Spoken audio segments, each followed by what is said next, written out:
बोलो भारत माता की ವಿಜಯದಶಮಿ ಹಾಗೂ ದಸರಾ ಹಬ್ಬ ಅಂದ್ರೆ ನಮಗೆಲ್ಲ ಎಲ್ಲರಿಗೂ ಒಂದು ನಾಡ ಹಬ್ಬ. ಇದು ನಮ್ಮೆಲ್ಲರೂ ಪ್ರತಿಯೊಬ್ಬರು ಮನೆಯಲ್ಲೂ ನಾವು ಬಂಡೆ ಪೂಜೆ ಹಾಗೂ ವಾಹನಗಳ ಪೂಜೆಯನ್ನು ಮಾಡಿ ಇದನ್ನು ಅತ್ಯಂತ ಸಂಭ್ರಮದಿಂದ ಆಚರಣೆ ಮಾಡ್ತಾ ಇದ್ದೀವಿ.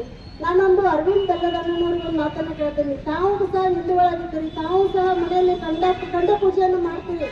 ಆದ್ರೆ ಇದೇ ಯಾಕೆ ಪ್ರತಿ ವರ್ಷ ಮಾಡ್ತಾರೆ ಇಲ್ಲಿ ಹುಬ್ಬಳ್ಳಿ ಧಾರವಾಡದಲ್ಲಿ ಈ ನಮ್ಮ ದಸರಾ ಹಬ್ಬದ ಅಧ್ಯಕ್ಷರಾದಂಥ ಹುಣಸಿಮಲ್ ಅಣ್ಣನವರು ಇದನ್ನು ಅತ್ಯಂತ ವಿಜೃಂಭಣೆಯಿಂದ ಆಚರಿಸ್ತಾ ಬಂದಿದ್ದಾರೆ.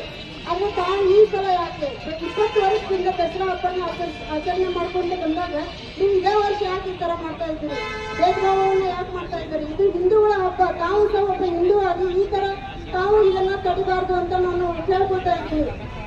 ಏನಂದ್ರೆ HDMC ಕಮಿಷನರ್ ಸರ್ ಬರೀ ಬೆಲ್ಲದವ್ರಿಗೆ ಮಾತ್ರ ಸೀಮಿತ ಆಗಿಲ್ಲ, ಅವರು 20 ಲಕ್ಷ ಜನರ ಸೇವಕರಾಗಿದ್ದಾರೆ. ಹಾಗಾಗಿ ತಾವು ಅವರೊಬ್ಬರು ಹೇಗಂತ ಕೇಳಬಾರ್ದು.